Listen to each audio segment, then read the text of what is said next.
वृंदावन बिहारी लाल की जय। राधा रानी की जय श्री गुरुदेव भगवान की जय। श्री राधे राधे। भक्ति प्रश्नोत्तरी कार्यक्रम प्रारंभ किया जा रहा है। आइए हम भक्ति संबंधित प्रश्नों को श्रवण करें। श्री राधे राधे गुरु जी, आपके श्री चरणों में कोटि कोटि दंडवत प्रणाम। दिव्या जी हैं वाराणसी से, इनका प्रश्न है, महाराज जी पीतल के दीपक को एक बार मार्जन कर सुबह शाम जला सकते हैं या दोनों समय मार्जन करें? दोबारा यदि जलाना है तब तो काटना पड़ेगा मार्जन। और यदि अखंड दीप है 24 घंटे का तो नहीं करना पड़ेगा। 24 घंटे लगातार जलने दीजिए, जब उसका समय पूरा हो जाए तब मार्जन करिए। लेकिन बीच में यदि आप एक बार सुबह घंटा 2 घंटा जला के फिर शाम को जलाएंगे घंटे 2 घंटे के लिए तो करना पड़ेगा फिर मार्जन। राधे राधे। इनका दूसरा प्रश्न है, दीपक में फूल बनना क्या भगवान का कोई संकेत है? नहीं, ऐसा कुछ नहीं हो, नेचुरल बनता ही बनता है। राधे राधे। इनका तीसरा प्रश्न है, महाराज जी ब्रह्म मुहूर्त में माला जप और पाठ करने के क्या नियम हैं? जैसे ब्रह्म मुहूर्त में उठकर सबसे पहले स्नान करके भगवान के समय आसन पर बैठकर समक्ष बैठकर हम माला जप सकते हैं या कोई भी पाठ कर सकते हैं भगवान की? और सेवा जैसे उनको स्नान कराना, भोग लगाना, आरती करना, ये सब बाद में करें, कृपया कर महाराज जी समझाने की कृपा करें। ये भाव के अनुसार होता है। जैसे आपका वात्सल्य भाव है तो आप जल्दी यदि उठते हो तो भगवान को जल्दी मत जगाओ। बालक रूप में है, उनको सोने दो। आप नहा धो करके भगवान का ध्यान करके मानसिक सेवा कर दो, उनको जगाओ नहीं उस समय। और फिर इसके बाद जो चीज़ आपको प्रिय है, जैसे पाठ करना या जप करना, तो ज़्यादा प्रिय वाला पहले कर लीजिए, दूसरे नंबर पर जो बाकी रह गया वो। और जब पाठ के समय आप भक्त चरितावली नहीं सुन सकते हो, पाठ करते समय पाठ ही सुनना है आपको जो कर रहे हो। लेकिन जप के समय आप भक्त चरितावली सुन सकते हैं। और यदि वात्सल्य भाव आपका नहीं है तो आप नहाने के बाद तिलक लगा करके फिर ठाकुर जी को जगाइए। ठाकुर जी को स्नान करा के वस्त्र पहना के उनको भोग लगाओ। भोग लगाने के बाद आप चाहो तो कुछ देर तक उनको कीर्तन भजन पाठ सुनाओ। इसके बाद यदि आप ज़्यादा रात में ही जगे हैं तो उनको दोबारा आप आराम करा सकते हो, शयन करा सकते हो। और ये सुबह हो गई है तो ऐसा नहीं कराना है, फिर झूला झूलाओ उनको, कुछ उनको पाठ सुनाओ, कुछ उनको सैर सपाटा कराओ, घुमाओ फिराओ। तो ये आपको जब पसंद हो वैसा करिए। राधे राधे। इनका आखिरी प्रश्न है, गुरुदेव मेरे पति जब कहीं दाह कर्म में जाते हैं या मुर्दे के समीप जाते हैं तो वे घर आकर स्नान नहीं करते और बिस्तर पर बैठ जाते हैं, घर के सब सामान छू देते हैं। महाराज जी ऐसे माहौल में कौन सी ऐसी सावधानियां बरतनी चाहिए और भक्ति कैसे की जाए? महाराज जी कृपया मार्गदर्शन करें। वहीं पर स्नान की सुविधा हो तो वहीं पर स्नान घाट पर ही स्नान कर लेना चाहिए, उसके आसपास में। यदि वहाँ सुविधा ऐसी नहीं है तो घर आते पहला काम है स्नान करना, वस्त्र दूसरे नए पहन लेना, अर्थात जो पहले पहने थे उसको नहीं दोबारा पहनना। और फिर आप अपना थोड़ा जप भी कर लो, कीर्तन कर लो जो आप कर सकते हो। उसके बाद फिर घर के कार्य करो। तो यदि वहाँ पर जैसे गंगा जी यमुना जी या कोई नदी है तो स्मशान पर दाह कर्म से मुक्ति पाने के बाद थोड़ा दूर हट करके वहीं नहा धो करके इससे फ्री होकर तब घर आना चाहिए। राधे राधे। पुष्पा जी हैं अहमदाबाद से, इनका प्रश्न है, गुरु जी साक्षात प्रभु ही आपके रूप में हम लोगों को जिज्ञासा का समाधान करते हैं। गुरु जी हमारी जिज्ञासा यह है कि ज्ञान मुझे है नहीं, ध्यान करना जानती नहीं। गुरुदेव नाम जब भी जपती हूँ तो तोते की तरह भले 5 से 10 हजार जप लेती हूँ और वैसे कोई रस नहीं मिलता है। गुरुजी प्रभु के भजन जैसे मीराबाई के, रविदास के, कबीरदास के, इन भजनों में गुरुदेव हमें जो रस आता है, तो गुरुदेव क्या नाम की जगह हम भजन गुनाते रहें तो इससे वही लाभ मिलेगा गुरुदेव? नहीं, भजन में जप की प्रेरणा, भजन करने की प्रेरणा दी जाती है, इसलिए वो भी थोड़ी देर तक आप गुनगुना लो, किंतु उसके बाद नाम जप या मंत्र जाप में लग जाओ। दिन भर गाने वाला भजन नहीं होगा, मतलब कोई पद नहीं गायन करना दिन भर। सुबह शाम आप पद गायन कर सकते हो थोड़ी देर तक, और नाम जप और दीक्षा मंत्र जप ये खूब ज़्यादा करना चाहिए। प्रभु के स्वरूप चिंतन के साथ करो तो अधिक लाभ मिलेगा। श्री राधे राधे। हैदराबाद से अनुराग जी, इनका प्रश्न है, आपने एकादशी की महिमा बताई है तथा उसमें ज़्यादा से ज़्यादा भजन करने को कहा है, लेकिन तिथि को लेकर संशय है। सुना है 10वीं की रात से खाना बंद करना होता है और फिर सीधा द्वादशी की सुबह उसका पारण होता है, क्या यह सही है? स्मार्त और वैष्णव तिथियों में भी कुछ अंतर है। एकादशी के अंत में उसका पारण कैसे होता है? मैं एकादशी शुरू करना चाहता हूँ, कृपया इस विषय में थोड़ा स्पष्ट करें। देखो, ये जो पारण वाली बात है ना, ये उन लोगों के लिए होती है जो निर्जल व्रत करते हैं। निर्जल व्रत करने वालों के पारण का टाइम निश्चित रहता है, उसी टाइम करना चाहिए। और जो फलाहार दूधाहार ये कर रहे हैं, उनका पारण उतना आवश्यक नहीं। पारण तो हो गया उनका, जब मुंह में डाल लिया, कुछ खा लिया तो पारण हो गया। अब यही है कि अन्न ग्रहण करने की बात जो है, वह आप जो संतों के यहाँ लिस्ट मिलती है व्रत के और एकादशी के विवरण होते हैं उसमें, तो यदि आप वैष्णव हैं तो किसी भी वैष्णव आश्रम से वो मिल जाएगा। नहीं तो जो गीता डायरी होती है ना, गीता दैनंदिनी गीता डायरी या विश्व पंचांग काशी का, तो उसमें लिखा रहता है, स्मार्त भी लिखा रहता है, वैष्णव एकादशी भी लिखी रहती है। तो आप यदि वैष्णव हैं तो वैष्णव एकादशी उसमें कब करना वो लिखा रहता है, उसके अनुसार करिए। राधे राधे। इनका दूसरा प्रश्न है, माला जप में सुमेरु न लांघने के पीछे क्या रहस्य है? सुमेरु एक प्रतीक है सुमेर गिरी का। सुमेर गिरी जो पृथ्वी पर मैप में आपको मिलेगा, उसके अतिरिक्त एक दैवी सुमेरु है, जिसका वर्णन ऐसा मिलता है आध्यात्मिक इतिहास में कि उसका सम्मान, सुमेरगिरी का सम्मान स्वयं सूर्यदेव भी करते हैं। सूर्यदेव भी सम्मान करते हैं। अब वो सुमेरगिरी हर किसी को दिखेगा तो है नहीं, क्योंकि वह जैसे 7 सागरों का वर्णन मिलता है ना भागवत जी के 5म स्कंद में, तो वहाँ वो सागर जो बताए गए हैं, उसमें से खारा सागर तो धरती पर है और सब अदृश्य हैं, जो किसी को दिखलाई पड़ सकते हैं तो कोई सिद्धि के बल से ही, प्राकृत नेत्रों से नहीं दिखते। ऐसे सुमेर भी प्राकृत नेत्रों से दर्शन को नहीं प्राप्त हो सकता है।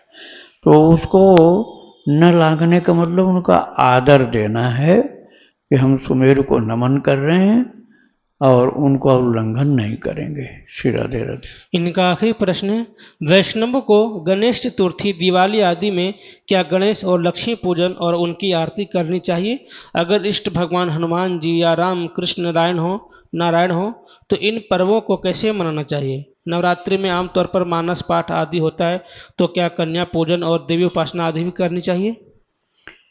आपकी श्रद्धा यदि एक निष्ठ श्रद्धा है, अनन्य श्रद्धा है, तो आपको अपने प्रभु के अतिरिक्त और कुछ करना ही नहीं। और यदि आपकी श्रद्धा में ये भी है सम्मिलित पूर्व संस्कारवश ऐसा है कि आप गणेश जी की, लक्ष्मी जी की पूजा करना चाहते हैं, तो कोई निषेध नहीं, आप कर सकते हैं। किंतु उनको फिर उठा के पानी में फेंक देना, ये अपराध, ये नहीं करना चाहिए। उनको रख लो, हर वर्ष मत ले आओ, अच्छे से सुंदर से एक रख लो, वही हर साल पूजन करो उनको, और चाहे तो अपने मंदिर में रख लो, रोजाना पूजन करो।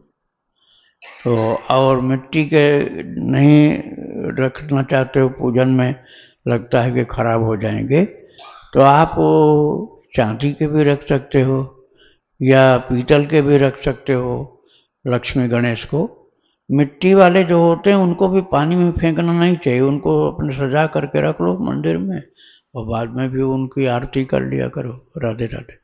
सहारनपुर से गुरुजी, इनका प्रश्न है, मूल महामृत्युंजय मंत्र में एक जगह उच्चारण हौ है, दूसरी जगह होरोम है, जिसमें ह के अंदर री बना रहता है, इसमें क्या अंतर है?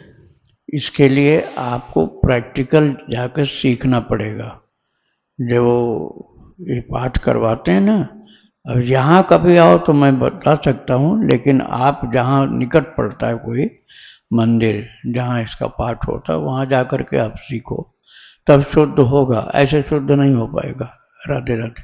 निखिल त्रिपाठी जी प्रयागराज से, इनका प्रश्न है कि दंडी स्वामी जी जो कि नारायण स्वरूप हो जाते हैं अथवा माने जाते हैं, वो नारायण कौन है? क्या वे निर्गुण निराकार परम ब्रह्म परमात्मा है अथवा सगुण साकार भगवान श्री विष्णु हैं? नारायण स्वरूप माने जाते हैं, नारायण ही नहीं माने जाते। अब व्यापक ईश्वर जो हैं निर्गुण निराकार सर्वव्यापक, वो तो सबके अंदर व्यापक है, वो आप मान सकते हैं। लेकिन भगवान लक्ष्मी नारायण के स्वरूप दंडी स्वामी को यदि आप मानेंगे तो वो तो स्त्री स्पर्श से बहुत दूर रहते हैं। स्त्री स्पर्श से, धातु स्पर्श से, अग्नि के स्पर्श से बहुत दूर होते हैं दंडी स्वामी। उनको आप लक्ष्मी नारायण के स्वरूप नहीं मान सकते हैं, उनको आप सर्वव्यापक नारायण का स्वरूप मान सकते हैं। और वैसे तो सब कोई सी राम मैं सब जग जानी, करूं प्रणाम जोरि जुग पानी। तो यदि आप इस गहराई में जाएंगे तो मैंने उस दिन बताया था कि भाई उड़िया बाबा ने दंड को समुद्र में छोड़ दिया, अखंडानंद जी ने दंड को गंगा जी में छोड़ दिया।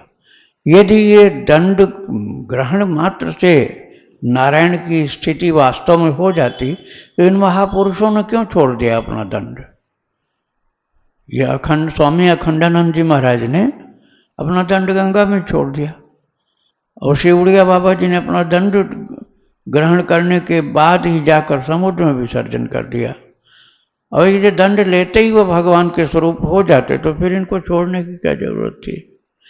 अरे भगवान का ध्यान करो, पूजन करो, उनकी बराबरी मत करो। उनको मान लो ऐसा होता ही हो कि उनको नारायण का स्वरूप प्राप्त हो जाता हो तो आप कभी उस स्थिति में पहुंचना, तब अनुभव कर लेना। श्री राधे राधे। अभिषेक चौहान जी, इनका प्रश्न है, कहते हैं कि बच्चा होने के 1 महीने तक पूजा पाठ नहीं करते, तो बच्चा होने के बाद क्या पति पत्नी 1 महीने तक जो भी एकादशी व्रत होगा वो रख सकते हैं या नहीं? देखो भाई, ये भक्ति वाली बात नहीं है जो आप कह रहे हैं, कर्मकांड की बात है। भक्ति में तो ये प्रभु ने कहा, तस्मात् सर्वेषु कालेषु मामनुस्मर युद्ध च। हे अर्जुन, निरंतर समस्त काल में रात दिन भजन भक्ति करनी चाहिए। अनन्यास चिंतयन्तो माम ये जनाः पर्युपासते। भगवान यही कहते हैं, अनन्य भाव और निरंतर चिंतन, सदा भक्ति करना है। और 1 महीना भक्ति छोड़ दोगे तो फिर क्या हालत हो जाएगी? नास्तिक हो जाओगे पूरे। एक महीना जब भक्ति करना ही छोड़ दोगे पूरे नास्तिक हो जाओगे। कहोगे ऐसे अब क्या करेंगे, भक्ति बहुत दिन कर लिया, अब 1 महीना से बड़ा आराम मिल रहा, अब नहीं करना। तो ऐसे मत करना। बच्चा पैदा हुआ हो, 1 चाहे 2 बच्चे हुए हो, खूब भजन करो। भजन भक्ति पूजा नहीं छोड़ी जाती कभी। बुराइयां छोड़ो। तुम्हें भजन में भी बुराई दिखलाई पड़ रही, खराबी वाली चीजें छोड़ो। भगवान की भक्ति और ज़्यादा करनी चाहिए, क्योंकि अब तुम्हारी जिम्मेदारी भगवान की ओर से और ज़्यादा मिल गई। लो, अपना भी उद्धार करो, बच्चों का भी उद्धार करो। राधे राधे। युवराज त्रिपाठी जी फर्रुखाबाद से, इनका प्रश्न है, क्या वृंदावन बरसाना धाम में श्री जी को माता भाव में मानने वाला कोई संप्रदाय है? यदि है तो कहाँ है? क्या समझ में नहीं आया? वृंदावन बरसाना में श्री जी को, राधा जी को माता भाव में मानने वाला कोई संप्रदाय है? यदि है तो कहाँ है? वो तो जगत जननी है ही, वो जगन माता है, विश्व जननी है। अब कोई माने तो न माने, और उसके लिए कोई क्या कहेगा। अब कोई नालायक बेटा होता है तो नहीं मानता अपनी माँ को, और वास्तव में तो जगत पिता भगवान है, जगत पिता भगवान है और जगत माता साक्षात जगदम्बा है। तो भाई उनको किसी एक जगह वाली बात थोड़े, वो तो सर्वत्र मानी जाती है। अब उनकी उदारता है कि आप उनको बेटी मान लो तो बेटी बनने को तैयार हैं, लेकिन अब वह वास्तविकता तो यही है, जगत मातु पितु शंभु भवानी है। जगत मात पितु शंभु भवानी जगत मात पितु हैं, ऐसे लक्ष्मी नारायण जगत मात पितु हैं, ऐसे सीताराम जी जगत मात पितु हैं, और ऐसे राधा कृष्ण भी जगत के माता पिता हैं। श्री राधे राधे। सुनीता जी मुंबई से, इनका प्रश्न है, यदि किसी के पिताजी या बाबा जी को भगवत प्राप्ति हो गई तो क्या पुत्र पुत्री पौत्र दौहिक का कल्याण स्वयं हो जाएगा? कल्याण यह होगा कि वो लोग भी भक्ति में लग जाएंगे। अब उनको कोई कुसंग मिल जाए, बहुत भयंकर कुसंग, और पूरे नास्तिक हो जाएं और दुष्ट का आचरण करने लग जाएं, तो फिर महाराज उनको सुधारने के लिए दंड भी मिलेगा। जब परिवार में एक महान भक्त का जन्म हुआ और उसी परंपरा में किसी का जन्म हुआ है, तो ऐसा जल्दी हो नहीं सकता कि वो नास्तिक हो, वो माता पिता का ही अनुयायी बनता है। कोई भारी कुसंग मिल जाए, किसी जन्म का बुरा फल उसको, तब बिगड़ सकता है, फिर उसको सत्संग की आवश्यकता पड़ती है। राधे राधे। इनका दूसरा प्रश्न है, क्या फिर ऐसी स्थिति में परिवार वाले निश्चिंत हो सकते हैं या उनको पूरी लगन से अपने कल्याण का प्रयत्न करना चाहिए? पूरा प्रयत्न करना चाहिए। विश्वास भगवान पर करो ये तो ठीक है, लेकिन तुम निश्चिंत होकर के भजन करना ही छोड़ दिए तो गलत हो जाएगा, क्योंकि ये शरीर भक्ति करने के लिए मिला है, सेवा करने के लिए मिला है। तुम सेवा नहीं करोगे, भजन नहीं करोगे तो मनुष्य तन का तो दुरुपयोग कर डालोगे। अरे उन लोगों ने जिन्होंने पहले भक्ति किया था उनको वो लाभ मिल गया, तो इसका मतलब ये नहीं है कि आप उनकी कमाई ही खाते रहोगे, आपको भी कमाना पड़ेगा। राधे राधे। इनका आखिरी प्रश्न है, क्या एकादशी के व्रत में आयुर्वेदिक औषधि जैसे गिलोय आदि ले सकते हैं? बीमार व्यक्ति के लिए औषधि के लेने में कोई खराबी नहीं होती, ले सकते हैं। राधे राधे। सूर्यांश दुबे जी हैं प्रयागराज से, इनका प्रश्न है, गुरु जी जैसे जीव इंद्र अग्नि गणेश बन सकता है, वैसे क्या कोई जीव भगवान विष्णु भी बन सकता है? क्या भगवान विष्णु का पद कोई प्राप्त कर सकता है क्या तपस्या आदि करके? क्योंकि रामचरितमानस में आता है कि गिद्ध देह तजि धरि हरि रूपा, तो क्या गिद्ध भगवान विष्णु का रूप ले हो गए थे? नहीं, वो भगवान का रूप जो होता है ना, वो पार्षद का रूप होता है। इसको बोलते हैं सारूप्य मुक्ति। जो गिद्ध देह तजि धरि हरि रूपा, भूषण बहुपट पीत अनूपा, श्याम गात विशाल भुज चारी, स्तुति करत नयन भरि बारी। श्याम गात विशाल भुज चारी, स्तुति करत नयन भरि बारी।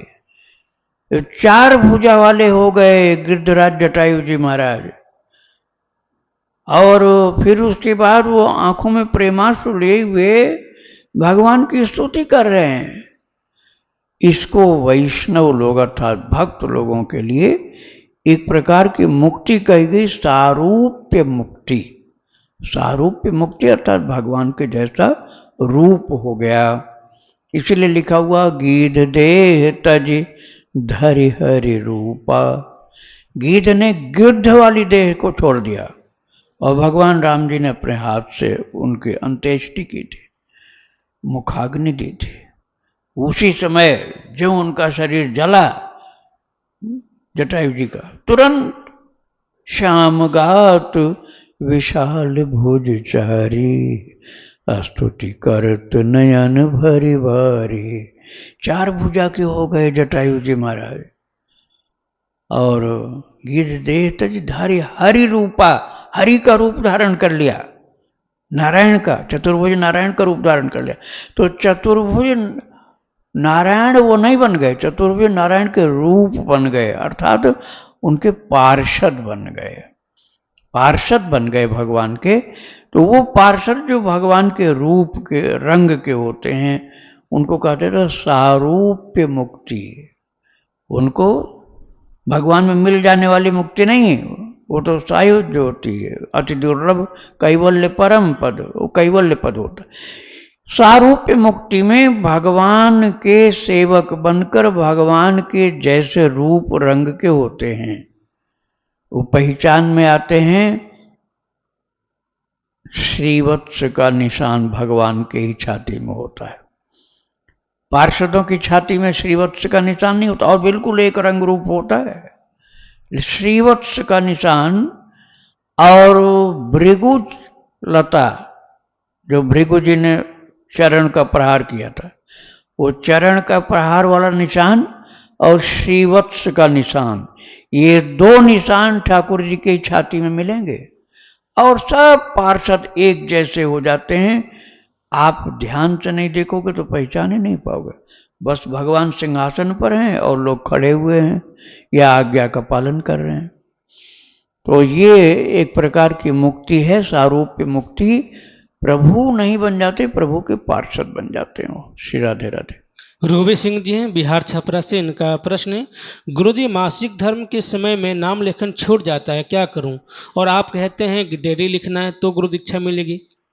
हाँ, आप केवल उस कॉपी को रखिए सादा पेपर वाली जिसमें हनुमान जी की फोटो न बनी हो, फिर आप उस पर भगवान का नाम लिख सकते हैं। अरे भाई, मुर्दा कंधे पर है तब भी राम नाम सत्य है, राम नाम सत्य है, तो राम नाम लिखने में कौन आपको रोक सकता है? आपके पास तो कोई मुर्दा है भी नहीं, आप स्वयं शरीर से जीवित हैं और पेन है, कागज है, स्याही है, तो यहाँ कोई गंदी चीज तो है नहीं। अरे शरीर का धर्म एक प्रकार से उसके शुद्धिकरण का हो रहा है, रुधिर का प्रभाव हो रहा है, लेकिन वो एक निम्न अंग से हो रहा है, शरीर के निचले अंग से हो रहा है। ऊपर का अंग जो है भगवान की भक्ति में लगा हुआ है। आप, हम तो ये नहीं कह रहे हैं कि आप गर्भगृह में जाके सेवा करो या उनकी रसोई बनाने लग जाओ, ये तो हम बोल नहीं रहे। प्रभु का नाम लिखने में दोष नहीं लगेगा। फिर भी आपको ऐसा लगता है कि वो कॉपी हम कैसे रखेंगे, तो एक अलग कॉपी बना लो उस टाइम के लिए। और उससे भी आप बचना चाहते हो तो एक उपाय अपनी हथेली पर लिखो। दाहिने हाथ की तर्जनी उंगली ले लिया, अब इसको बाएं हाथ की हथेली पर बिना स्याही के राम राम राम राम राम राम ऐसे ऐसे ऐसे ऐसे राम राम राम राम राम आपने हथेली पर लिखते जाओ, मिटाना भी नहीं पड़ेगा।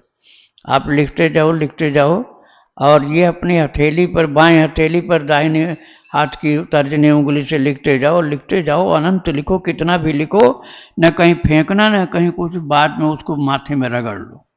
बस अपने लिखे हुए हथेली को माथे में रगड़ लिया, सब ठाकुर जी का नाम का आशीर्वाद आपको मिल गया। आपको कोई दोष नहीं लगेगा, न कोई स्याही खर्च हो रही है, न कोई पेन आपको लाना है, अपने हाथ पर लिखा है। कहाँ शुद्ध वाली बात आ रही है। राधे राधे।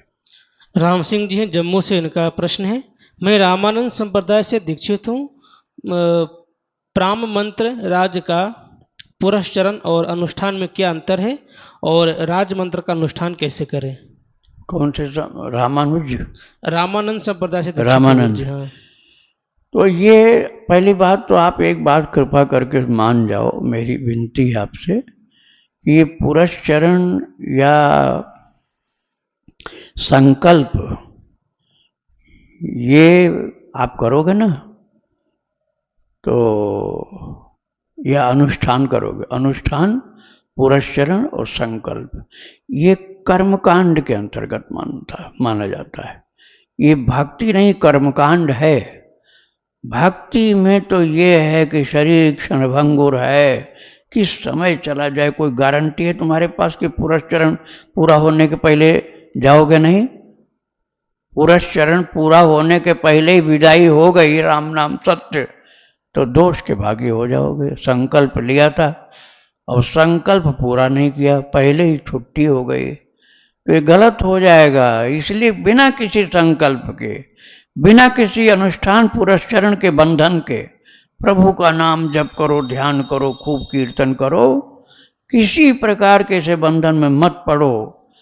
हमारा शरीर क्षणभंगुर है, किसी समय भी छूट सकता है, तो इसलिए हमको ऐसे कोई बंधन में नहीं फंसना चाहिए। हमारा तो कर्तव्य है भगवान का भजन करना, इसलिए निष्काम होकर निरंतर भजन में लगे रहो। न संकल्प लो भजन का और न पुरस्चरण, न कोई अनुष्ठान, निष्काम वाला काम करो, सकाम है ये सब। राधे राधे। निखिल त्रिपाठी जी, इनका प्रश्न है, महाराज जी तुलसी जी की सेवा पूजन किस दिन करना चाहिए और किस दिन नहीं, और तुलसी दल को किस दिन उतारे किस दिन नहीं। तुलस्यामृत जन्मासि सुधात्वं केशव प्रिय, केशवार्थम चिनोमि त्वां वरदा भव शोभने। यह मंत्र है तुलसी दल को उतारने का मंत्र, जो बोला भी। ये बोल करके प्रणाम करके एक हाथ से पौधा पकड़ो, ऐसा नहीं कि नोच के बस कर लिया, एक हाथ से पहले पौधा संभाल कर पकड़ो डाली को, दूसरे हाथ से धीरे से, लेकिन रोजाना नहीं होता, रात में नहीं तोड़ते हैं, ब्रह्म मुहूर्त में कर सकते हैं और शाम की रात में नहीं करते हैं, और रविवार को मंगलवार को द्वादशी को नहीं तोड़ा जाता है, और दिन में तोड़ोगे दूसरी तिथियों में, रविवार और मंगलवार द्वादशी छोड़कर।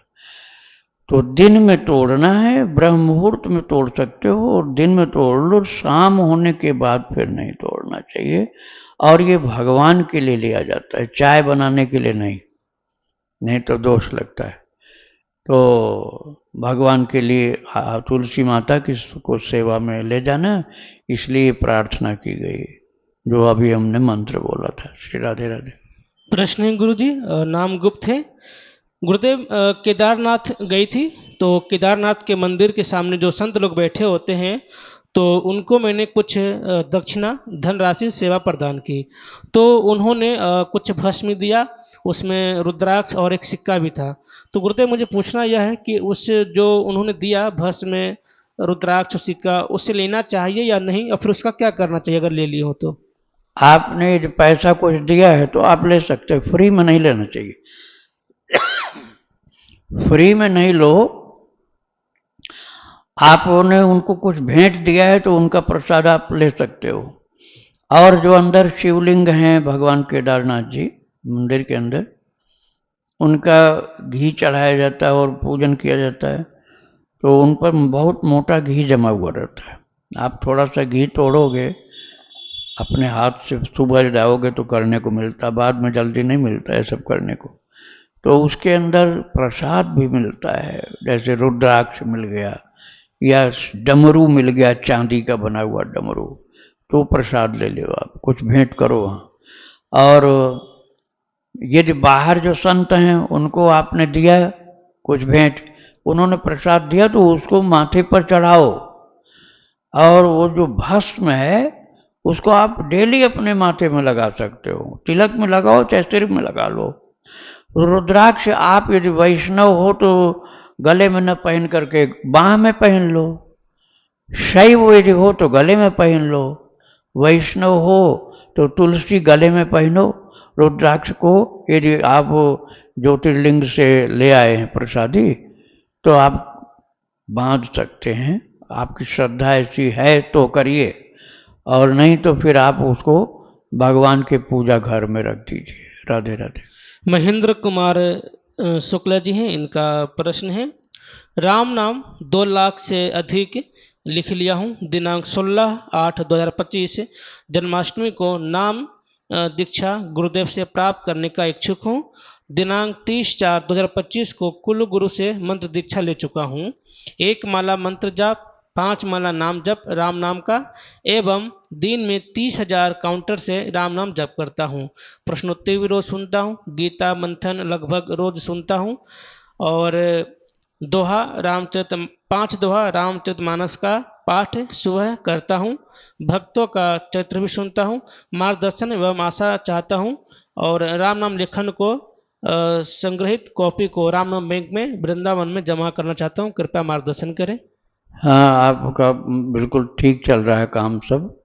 आप जब यहाँ आना, दीक्षा के एक दिन पहले आना, तो कॉपियाँ अपनी ले के आना। वो यहाँ रामनाम बैंक में आपके ही द्वारा जमा कर दी जाएंगी और उसके बाद सब विधान, सब उसका नियम सब बताया जाएगा। दीक्षा ब्रह्म मुहूर्त में यहाँ होती है और इसके लिए एक दिन पहले आना होता है। राधे राधे। वृंदावन बिहारी लाल की जय। राधा रानी की जय श्री गुरुदेव भगवान की जय। श्री राधे राधे।